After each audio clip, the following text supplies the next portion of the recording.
I'm ready. Hello, everyone. Welcome back to the AAS YouTube channel. And this is part of the good stuff. And I'm very happy to have Bob Wagoner and Celia Tandon with us today. Hey, Celia. Hey, Bob. Hey, thanks for having us, Frank. Well, thank you so much for agreeing to talk. We're actually going to do a double today, everyone. We're going to cover 2 articles today. You get a double today. That's why we got 2 authors. We're going to cover an APJ article, and we're going to cover a research note on a related one. So thank you very much for agreeing to talk about your really lovely articles. And Celia, where are you located at?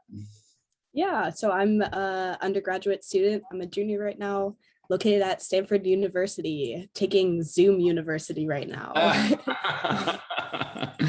I understand that all too well. Yeah.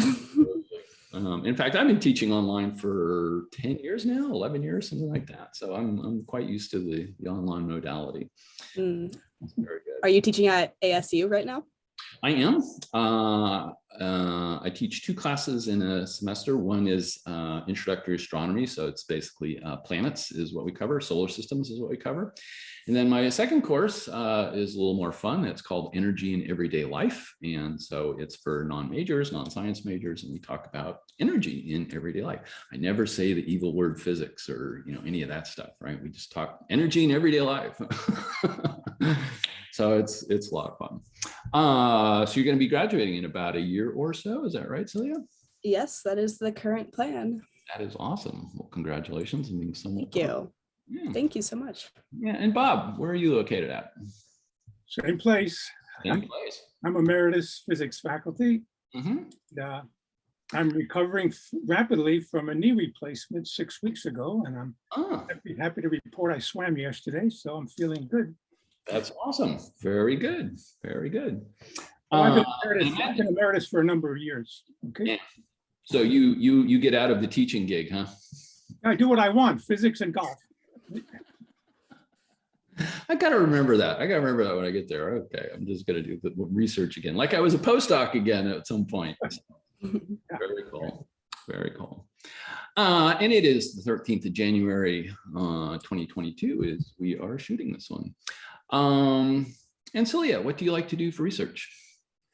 I am a fan of the theory work. So I've worked with Bob for maybe 3 years now since my freshman year. And I've also done a little bit of astrophysics theory at Los Alamos National Lab with Dr. Nicole Lloyd running there. Oh, yeah, and so mix of computation, a little bit of theory where I can fit in, where I have the background for, but yeah, it's been nice so far. Very nice. And Bob, what do you like to do research on these days? I like to avoid any more computer simulations. So Celia does all the Python stuff. She's a Python guru, and I just dabble in analytical stuff, more or less. But gravitational waves, cosmology, compact objects, other theories of gravity. Very, stuff like that. Very nice. And that is going to bring us to this very lovely. We'll start off with the APJ article. And there we go. Open access these days, people. You can get this one for nothing. And the evolution of a mode of oscillation within turbulent accretion disks. And Bob and Celia, take us away. Yeah, so I'll start out by talking about a little bit of the motivation for our research over the past couple of years. So we were largely motivated by looking at the mysteries that we found in observations of QPOs, or quasi-periodic oscillations. So these QPOs are in X-ray flux light curves that astronomers have been observing for quite a while now in X-ray binaries that host stellar mass black holes. And so there are 2 different types of QPOs. There's a low frequency and a high frequency. And importantly, only the high frequency QPOs, those which have periods of roughly the time scale of hours, have stable frequencies, but low duty cycles. And you can see that in our figure 1 on this paper. We scroll there. Yeah, so what you're looking at here is a QPO of a certain source. And as you can see, the frequency is quite stable on that bottom graph there. And so also these high frequency QPOs often occur in 3:2 ratios, and we're not entirely sure why that is yet. So in one of our first papers that Bob and I had written, we compared QPO observations to some theoretical predictions, and we couldn't find a theory that totally described what was going on here. So that kind of motivated this paper. We're looking for a new theory. Another issue with these high frequency QPOs that we'll talk about in our next paper is that you need really, really long and large computer simulations to produce the QPOs. So yeah. Is that mainly a mass resolution issue? Is that mainly a time resolution issue? And you need to take so many time steps to get out so far, or what is the issue there? So it's mostly a timescale issue, and we'll talk about that when we look at the next paper. Okay. Yeah, Bob, go ahead and take it away. Yeah. I should just mention offhand that one of the mysteries is that in the sun, we see lots and lots of acoustic modes, right? And we believe they're driven by convective turbulence, but no one knows what the damping mechanism is. And we'll come to that now, okay? So what Celia and I did was just an analysis of a normal mode of oscillation within turbulence. We feel that ideal Newtonian hydrodynamics does capture the essential physics. Magnetic forces are subdominant. Somewhat in a different way, we take the background model to be the stationary accretion disk plus the time-dependent turbulence. So we have a time-dependent background on which we introduce a perturbation, normal mode of oscillation. Okay? Then you go through a lot of algebra and you wind up with a weakly nonlinear oscillator equation, equation 6, with stochastic driving due to the turbulence and damping, which no one understands. I'll say more on that in a minute. Then you can just simply convert that into an evolution of the energy equation. That's equation 7, the energy of the oscillator, which is almost constant compared to the oscillation of the mode. And driving of the mode is proportional to the kinetic energy of the eddies. That's what drives the mode. Now, many people, you'll see even in literature, they say, oh, we got turbulence, it's going to damp the modes out. Just the opposite. Turbulence drives the modes, and we found that there is no damping due to the turbulence. People introduce turbulent viscosities, quasi-steady flows. But turbulent viscosity does not contribute to the damping of modes of oscillation. So we have to introduce a phenomenological constant damping parameter called D star. Okay, so that's D star, here we go. Equation. We'll come back to that too in a bit. So I'm if you could look at equation 6, you go back to equation 6. Yeah, there's various turbulent terms in there, but focus on the second term, F1d80 tau. Okay. Now, this is ideal hydrodynamics. It must be time reversal invariant. There's no dissipation or leakage. Okay, this is ideal Newtonian hydrodynamics. So this must be time reversal invariant. And all the terms are, except this one, if F1's a constant, which we're forced to do, then it's not time reversal invariant. When we computed F1 in detail from the turbulence by integrating over the modes and the turbulence, we found that F1 is a total time derivative, which means it's an odd function of time, and that keeps the total term an even function of time. So F1 due to turbulence is dT tau, so it vanishes over any short time scale. There is no turbulent viscosity. Okay. Interesting. All right, now we're next going to, excuse me, sorry. No, good, cool. All right, so next we're going to talk about modeling the turbulence. Okay. I'll make a comment first and then Celia will take over. Okay, so the magnetorotational instability is the well-known eddy cascade of fully developed turbulence. Okay, so that's what we're assuming. In our case, the size of the eddies is less than the thickness of the accretion disk, Yeah. Velocities of the eddies are subsonic. Okay. And now Celia will talk about how we model those eddies. Right. So the turnover time, which is, of course, the size over the velocity, for maximum coupling of the mode, we chose to be about half the period of the mode. And we generated the turnover time of the eddies by randomly sampling from a Rayleigh distribution function. Okay. And then our driving force, F1, that we were looking at before, of the eddy is generated by randomly sampling a Gaussian Markov conditional probability distribution function.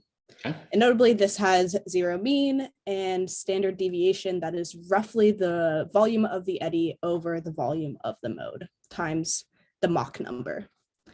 And this has moderate correlations between subsequent eddies so that we can get a nice continuous function for our driving. Got it. Okay, cool. I'm with you. All right, great. Bob, was there anything else you wanted to add on the modeling of the turbulence? Oh, just to remind them, the F2, the driving function, is proportional to the square of the Mach number of the eddies. So Down here. Right. Yep. Mhm. All right, great. So now that we have a way to model the turbulence, we can now take a look at some of our results or the evolutions that we created. And Okay. so as we were saying, we were looking at evolutions of the amplitude of the mode of oscillation. So this amplitude is roughly the displacement of the gas over the thickness of the accretion disk. And so we employed a second order integrator, and we started out with the initial conditions of the amplitude and the first derivative of the amplitude with respect to time being 0 initially. Okay. But once you Jordan, the run- Celia, sorry. Yeah, just sorry, point out one of my, every quantity in this paper is dimensionless. And in my opinion, that's the way you should consider physics, because nature does. Okay. Yeah, couldn't help throwing that in. That's my, So agree. right. only work And with dimensionless quantities, then you'll be fine. Right. And so as even though we have these initial conditions for the amplitude and the first derivative of the amplitude, after running the simulation for a certain amount of time, those initial conditions are taken away. And Okay. so you can really still learn about what's going on with the amplitude of the mode. Yeah, go ahead, Frank. I was just going to go a little clarification. So the initial conditions are forgotten. In other words, the results that you get are independent of the initial conditions, right? Right. Right. I think. Okay, good, good. Great. So we generate M eddy samples of turnover times. Mhm. And from those samples, we get the driving and the dampening function. So the runtime is about pi m. And so we generate a lot of samples for these runs. M could be the order of thousands. So these simulations do take quite a while to run.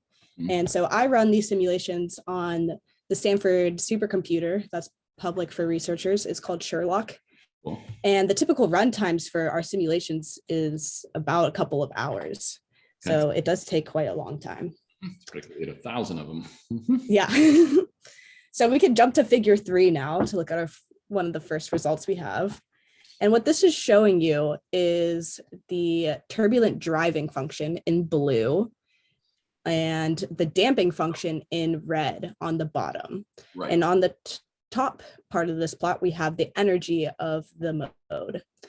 And so as you can see, the energy roughly follows the turbulent driving function until we reach the end of this plot. And this is where what we call the blowout occurs. And that's when the damping function becomes quite significant. As you can see in that bottom plot, we have the damping function become increasingly negative. Right. And so this blowout that we observe at the end is from the onset of nonlinearity in our plots. Mhm. Makes All sense. right, so now we can look at figure 4, which gives you it gives you a small snapshot into just one of the runs. And this plot is basically to help our readers understand the behavior of the amplitude of the mode in relation to the driving and the damping functions. Yes. So like I said, this is just a small segment at the end of that previous run that we were just looking at. And Okay. as you can see, the amplitude is getting increasingly larger and more negative until finally at the end, it reaches -1, and then past that point, it would just Yes. go into the blowout. Yes. Uh-huh. Uh-huh. And here you got your driving and your damping. Exactly. Yes. And then we can jump over to figure 5, which is our main result. And what we're looking at here is an equilibrium run. So it's before blowout occurs. And it's similar to the last plot that we were looking at, except for now the damping rate is 10 times larger. And yeah, as I said, we're looking at equilibrium before the blowout. And what we found is at equilibrium, the root mean square of the amplitude is approximately equal to the average energy of the mode. And that is our main result from this paper. Cool. Got it. Very cool. Yeah. Very Bob, anything else that you'd like to add on? Yeah, I have to mention that, yeah, the mean square of the amplitude equal to the average energy is equal to a term involving the 4th power of the Mach number divided by the damping rate. Okay, so that's what Celia found from fitting all this, and that is our key result. Okay. The energy is proportional to the 4th power of the Mach number divided by the damping rate. Let's put that up on an equation. You got that in an equation somewhere? Oh yeah, it's in the next paper. Next one. Okay, well, we'll cover that one then. Okay, very cool. Good. So this is going to set the background for what we'll talk about next. So thank you very much for walking us through that nice and meaty APJ paper. That one's meaty. And then we are going to cover a follow-on, which is a research note that came out a little bit after the paper. And here we go. And so we have a very interesting question posed. Why have the observed high-frequency QPOs not been produced by MHD computer simulations of black hole accretion disks? And Celia and Bob, take it away, round 2. Okay, first a little background. Reynolds and Miller in 2008, I believe, did 2 simulations, one a purely hydrodynamic one, of course, producing no turbulence because no magnetic field. It showed a significant decay of an initial large perturbation with a damping rate, a large damping rate, a D star of order 10 to the -1. And they found, and this is important, that the damping rate is proportional to the square root of the spatial grid size. And so they were dominated by numerical damping. Yeah, okay. On the way to get damped out quickly, they did see our predicted G mode in that simulation briefly. Cool. Second, they turned on magnetic fields, but with no initial perturbation, but of course, strong turbulence. Okay. That produced a damping time 10 times greater, okay? And the runtime they used was long enough that they could achieve equilibrium, okay, in that run. They saw nothing, and from our key equation, 1 there, okay, you can infer from that equation and our estimate of the Mach number and their damping rate, which we got from their plots of the decay of the initial perturbation. I'm with you. Got as a mean square amplitude, that is the energy of 10 to the -5, which is probably invisible, consistent with their results. Okay. Right. Now, Celia and I found out, we believed, in order to produce an observable QPO, you need a couple of conditions. A square should be of order 1, almost nonlinear. Yes. And the Q value, nu over delta nu, should be large compared to 1. We'll talk about leakage into outgoing waves, which can also produce damping. Okay. So with that result there, putting that into that equation 1, okay, that you need a square of order 1, et cetera, right? Then you require a damping time scale of 10 to the 7 cycles, okay, of our evolution, okay? That's a hell of a lot of cycles. That's a lot of time steps. And the runtime must be greater than that. Yeah. So that's the main problem, in our opinion. And the key question is, how do you achieve this? Right. You simply just try to reduce the grid size, which I've heard from various experts, is very difficult to do it as much as we require. Okay. There are other ways to do this. So we'll be looking into that. Maybe Celia will. I'm not a grid expert. And also, I want to check that the damping is produced by outgoing waves. Oh, right. Now, I must mention a recent paper came out 2 days ago in the archives. Should I give you the number now or what? No, it's okay. Just talk about it. It's fine. Came out 2 days ago in the archives. It produced some properties of the high frequency QPO, but in a strongly tilted accretion disk. It shears and breaks off into these blobs. Yep. And they produce some properties of the high frequency QPO. My question is, this is a black hole binary model. Okay, so you've got a companion star feeding the accretion disk steadily. How do they produce this huge misalignment they need to drive this high frequency QPO? So that's another question that we'll be looking into. Okay, awesome. Very And good. that's where we are. Very cool. Very cool. So Celia and Bob, thank you very much for walking us through your APJ and research notes. And you touched a little bit on it there. And so, where do we go in the future with this? So you touched a little bit on things you'll be looking at. So if you would like to go maybe in a little detail on what you plan on doing there, you don't have to spill your next research project, but you could if you wanted to. And are there other things? Are there other people planning on doing simulations to try and pick up the predicted effect? Are there observations in the pipeline that could be helped to help resolve this issue? Or just where do we go over the next couple of years? So yeah. Yeah, so I think one thing that we have gotten more communication with since the release of that most recent article that we were just looking at is that we've been talking with a lot of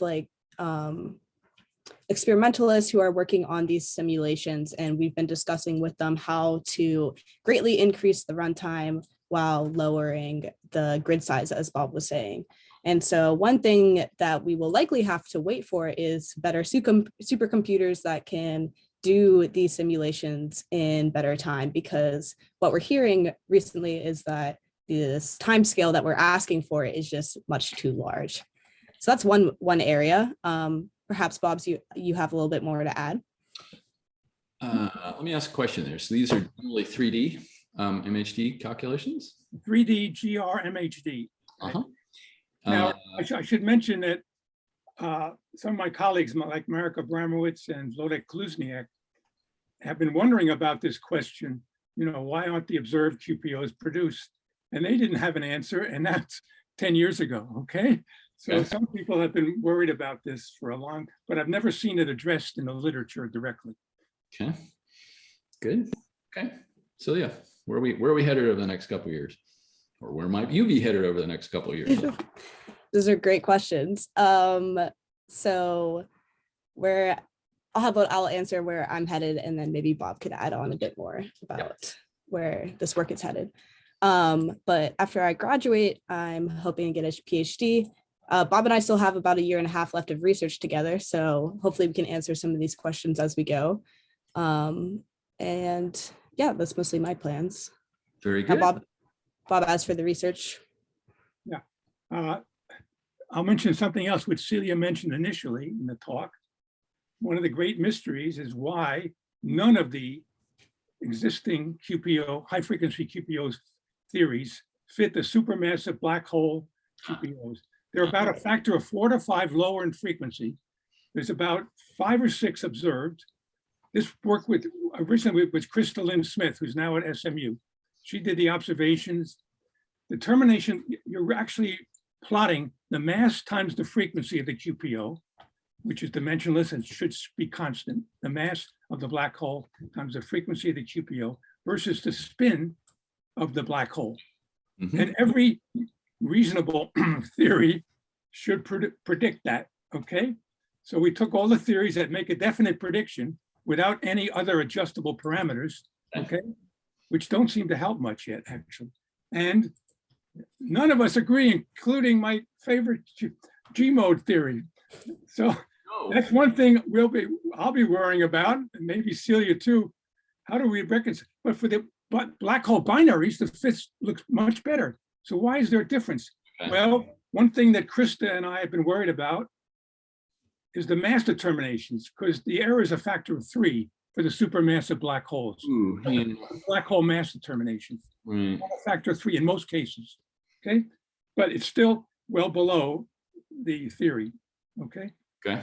that's another, avenue for research, I think. There's a lot of mysteries here. We've got a lot of mysteries. Yes. Very good. That's why Gives one things to work on, right?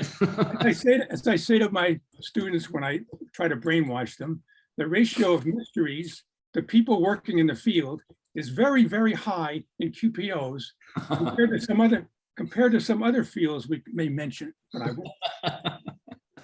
Indeed, indeed. Awesome. Awesome. Celia, Bob, thank you so much for walking us through your lovely pair of articles, and I look forward to seeing future progress in this. This will be very nice. Thanks so Yeah. much. Thanks so Thanks much for having us again. Sure. And that'll do, everyone. And I hope this made your astronomy day just a little bit better, and we will see you on the next one. Bye-bye.